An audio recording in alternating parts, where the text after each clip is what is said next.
और उसी आत्मज्ञान की ओर आपको बढ़ना है। अभी इस समय पर आप लोगों ने बहुत बार सुना होगा कि ऐसे कुछ लोग हैं जो रिमोट व्यूइंग करते हैं। रिमोट व्यूइंग, ये जो शब्द है इसका अर्थ ये होता है कि आप एक जगह पर बैठे हैं और वहीं दूसरी तरफ कुछ ऐसी जगहों के बारे में आप उसकी ऐसी ऐसी डिटेल्स बता पाते हैं जो पॉसिबल नहीं है अगर आप फिज़िकली वहाँ प्रेजेंट नहीं है या फिज़िकली आपने वहाँ पे कोई कैमरा नहीं लगा रखा है। उसे कहा जाता है रिमोट व्यूइंग। अब इसी को अगर आप उपनिषद पढ़ते हैं तो उन्हें कहा जाता है कि ये प्रकार की सिद्धि है, दिव्य दृष्टि ये शब्द दिया जाता है कि वो एक जगह पे बैठे हैं और उन्हें दूर कहीं कुछ हजारों लाखों किलोमीटर दूर कहीं कुछ चल रहा है, लेकिन वो उस जगह के बारे में सब कुछ बता पाते हैं। जो अभी मैं बातें बताऊंगी उन पर बिल्कुल यकीन मत करना, क्योंकि उस पर यकीन करके हो सकता है कि आपका कुछ नुकसान हो जाए। उस पर यकीन करके आपकी ऊपर की एक नॉलेज डेवलप हो जाए जिस पे आप वर्क ना करें। सिर्फ उसी बात पे यकीन करना जो आपका अनुभव बन पा रहा है। सिर्फ और सिर्फ इस तरफ ध्यान लगाएं कि ऐसे कुछ लोग हो सकता है मौजूद हो सकता है कि ये सब कुछ टोटली फॉल्स हो। यहाँ पे हम बात करते हैं CIA, जो कि USA की इंटेलिजेंस एजेंसी है CIA। उसने कुछ ऐसे प्रोजेक्ट्स कंडक्ट करे हैं कुछ साइकिक्स के साथ। प्रोजेक्ट स्टारगेट के अंदर ही एक बहुत फेमस प्रोजेक्ट है ये प्रोजेक्ट स्टारगेट, उसके अंदर ही एक प्रोजेक्ट था प्रोजेक्ट सनस्ट्रीक। उसके अंदर उन्होंने एक साइकिक के साथ काम किया था और उस साइकिक का नाम है पैट प्राइस। पैट प्राइस नाम के जो साइकिक थे उसमें कहा जाता है सभी एक्सपर्ट्स जो CIA के जो रिटायर्ड एम्प्लॉयज़ हैं और उन सभी लोगों का कहना है कि ये तो एक साइकिक जूल है, यानी कि सभी साइकिक्स में से ऐसी दिव्य दृष्टि, ऐसे साइकिक हमने जिंदगी में नहीं देखा जो इस प्रकार की रिमोट व्यूइंग कर रहे हैं। यहाँ पे CIA के डॉक्यूमेंट्स की बात की जा रही है। CIA ने अपने डॉक्यूमेंट्स डीक्लासिफाई करे और उनमें ये सारी बात सामने आई है। आप ध्यान से समझिए कि हो सकता है कि वो CIA के डॉक्यूमेंट्स जो वो डीक्लासिफाई कर रहे हैं, वो सारी बातें जो लिखी हुई है वहाँ पे, हो सकता है कि CIA झूठ बोल रहा हो, बिल्कुल संभव है। हो सकता है ये सत्य हो। अपने अनुभव बनाएं। तो CIA के वो जो डॉक्यूमेंट्स डीक्लासिफाई किए गए थे उसमें एक साइकिक के साथ उन्होंने काम किया था। उस साइकिक का नाम है पैट प्राइस। शायद आज के दशक में बहुत बड़े साइकिक जिनके बारे में पूरी दुनिया जान पा रही है वो पैट प्राइस होंगे, वरना तो लाखों बहुत सारे ऐसे लोग हैं जिनके पास इस प्रकार की पावर्स हैं, जिनके पास इस प्रकार की सिद्धियां हैं, लेकिन उसमें से एक नाम जो सामने आया है। जब आप वो डॉक्यूमेंट्स पढ़ेंगे आप बहुत ज़्यादा हैरान हो जाएंगे कि पैट प्राइस जो है उनके साथ एक एक्सपर्ट काम कर रहे हैं। वो जो एक्सपर्ट है, जो साइंटिस्ट है, जो पैट प्राइस को परख रहे हैं कि कितनी साइकिक पावर्स है, ज़रा पता लगाया जाए। वो साइंटिस्ट पैट प्राइस को एक बिल्डिंग में बिठा देते हैं और खुद वो गाड़ी से चले जाते हैं उस बिल्डिंग से 5 मील दूर दूसरी एक बिल्डिंग में। अब पैट प्राइस जो वहाँ एक बिल्डिंग में बैठे हैं उन्हें कोऑर्डिनेट्स दिए जाते हैं उस जगह के जहाँ पर साइंटिस्ट है, जहाँ पर साइंटिस्ट दूर 5 मील दूर जिस बिल्डिंग में बैठे हैं। और पैट प्राइस को कहा जाता है कि अब आप बताओ कि उस बिल्डिंग के बारे में, कि वो किस प्रकार की जगह है, उसके बारे में कुछ आप विश्लेषण करो, अपनी रिमोट व्यूइंग कीजिए आप। पैट प्राइस थोड़ी देर मेडिटेट करते हैं।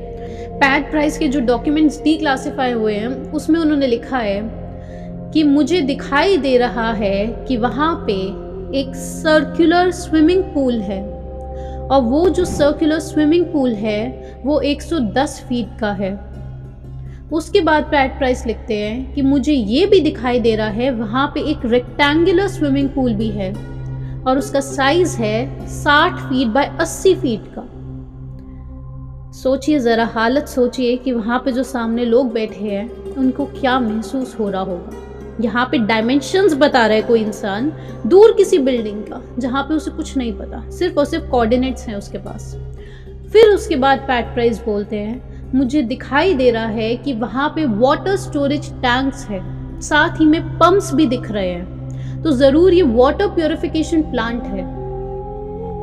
सब लोग बहुत चक्के रह चुके हैं क्योंकि जिस बिल्डिंग में वो साइंटिस्ट गए थे वो एक वाटर प्योरिफिकेशन प्लांट था। सिर्फ और सिर्फ एक बात, एक एनोमली उन्हें दिखाई दी इस पूरे डेटा में कि वहां पे वाटर स्टोरेज टैंक्स मौजूद नहीं थे। तो साइंटिस्ट को लगा कि बाकी ज्यादा जो सारी डिटेल्स बताई हैं वो खुद में इतनी ज्यादा शॉकिंग है कि जो सर्कुलर स्विमिंग पूल है वो सच में 100 फीट का था, जो रेक्टेंगुलर स्विमिंग पूल है वो सच में 60 फीट बाय 80 फीट का था, वहां पे पंप्स थे, वो वाटर प्यूरिफिकेशन प्लांट था। इस इंसान को ये कैसे पता चल पाया? सब लोग शॉक में थे। इसे कहा जाता है रिमोट व्यूइंग, जो CIA ने अपने डॉक्यूमेंट्स में डीक्लासिफाई करा है। और उसी के बाद जो एनोमली उन्हें दिखी थी कि वाटर स्टोरेज टैंक्स तो वहां मौजूद नहीं है, उसी के 20 साल बाद, ये 1974 के एक्सपेरिमेंट्स है, उसके करीब 21 साल बाद एक डॉक्यूमेंट रिलीज होता है किसी न्यूज़पेपर में, और उसमें सामने आता है कि वो जो वाटर प्यूरिफिकेशन प्लांट था 1913 में जब वो बना था, वहां पे वाटर स्टोरेज टैंक्स मौजूद थे, एग्जैक्टली उसी जगह पे मौजूद थे जहां पे पैट प्राइस ने बताया था। बहुत ही शॉकिंग जानकारी है कि कैसे पॉसिबल है।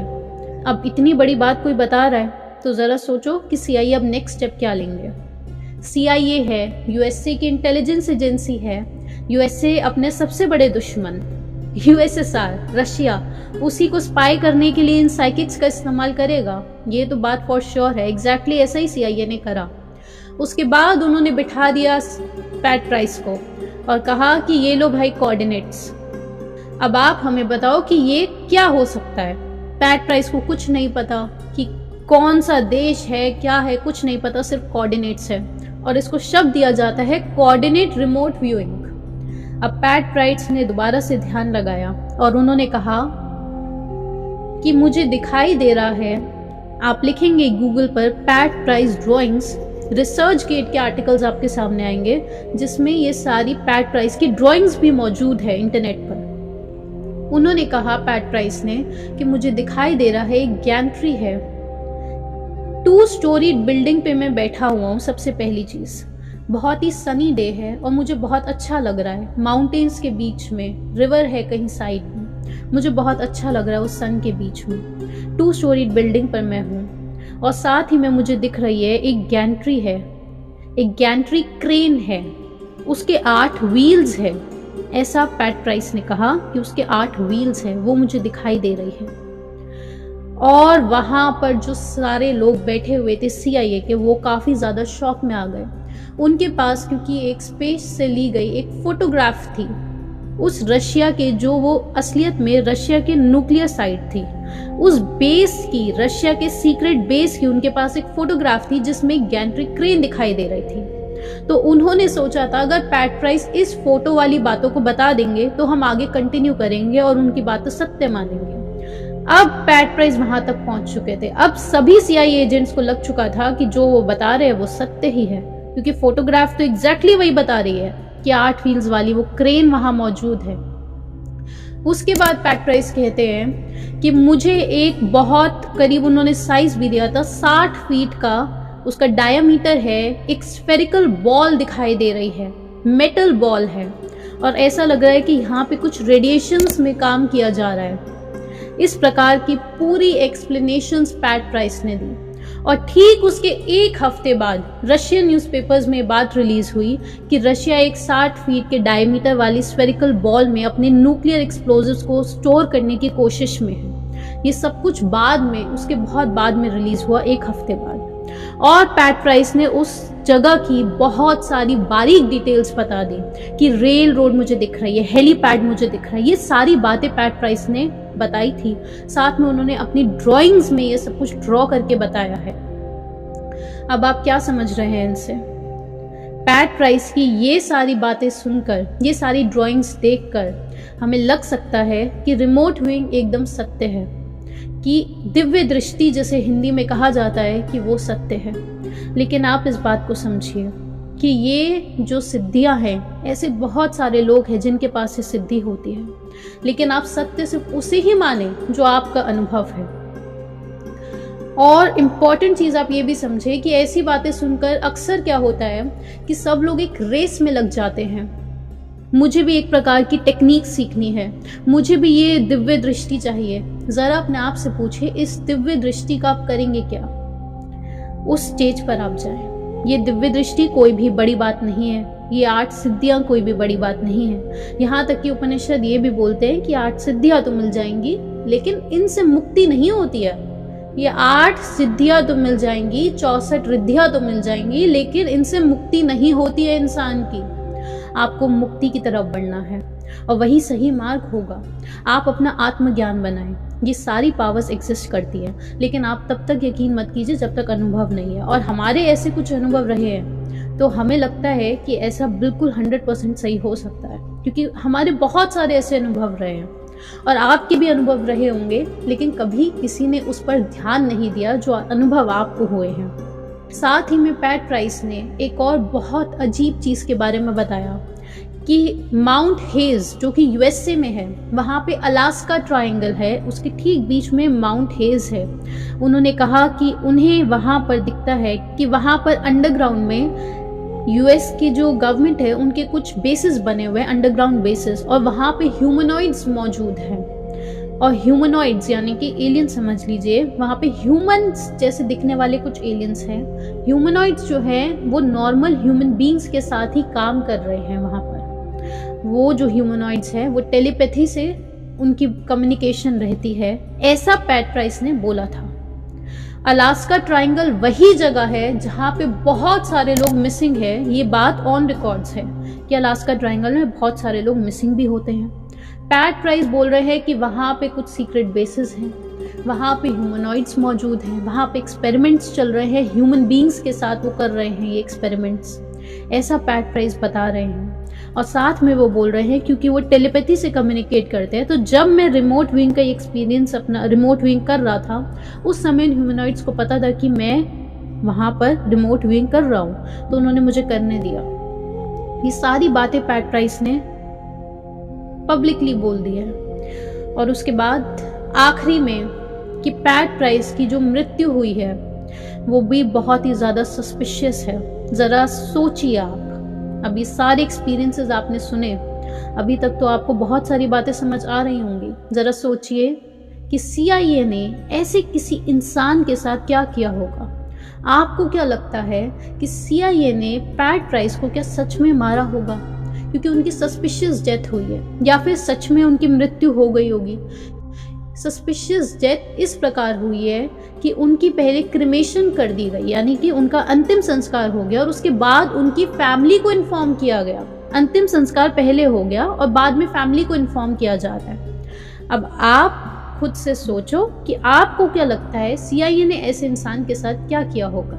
क्या सच में मार दिया होगा या फिर जिंदा छोड़ दिया होगा? तो हम नहीं जानते हैं, लेकिन ये कुछ बातें थी जो आपका जान लेना बहुत ज़रूरी है। अब आपने इतने सारे एक्सपीरियंसेस सुने, अब आपके मन में अगर इच्छा उत्पन्न हो रही है कि हमें भी दिव्य दृष्टि हो जाए, हमारे पास भी इस प्रकार की पावर्स आ जाए, तो आप ये चीज़ समझिए कि सारी पावर्स, ये सारी सिद्धियाँ, ये सब कुछ अगर मौजूद है तो ये सारी, चाहे टेलीपैथी ही क्यों ना ही, टेलीपैथी भी अगर है तो उसके लिए वो सारा कुछ सिर्फ और सिर्फ रिलैक्सेशन में ही पॉसिबल है। सबसे पहली चीज़, इन इच्छाओं को छोड़ दीजिए। हम बोल रहे हैं इन इच्छाओं को छोड़ दीजिए। ये सारी सिद्धि लेकर आप करेंगे क्या? क्या करोगे? पैट प्राइस के पास थी, देखिए CIA ने क्या करा उसके साथ, तो पता नहीं मृत्यु हो गई होगी।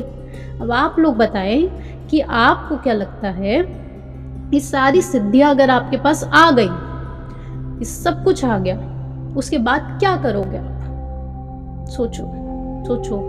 आपके पास इसके बाद जो जवाब आ रहे होंगे वो ऐसे जवाब होंगे जो बहुत ही सेल्फ सेंट्रिक होंगे कि मैं अपनी मम्मी के पास ये कर दूंगा, मैं अपनी फैमिली को ये कर दूंगा, मैं अपने कजन्स को ये कर दूंगा।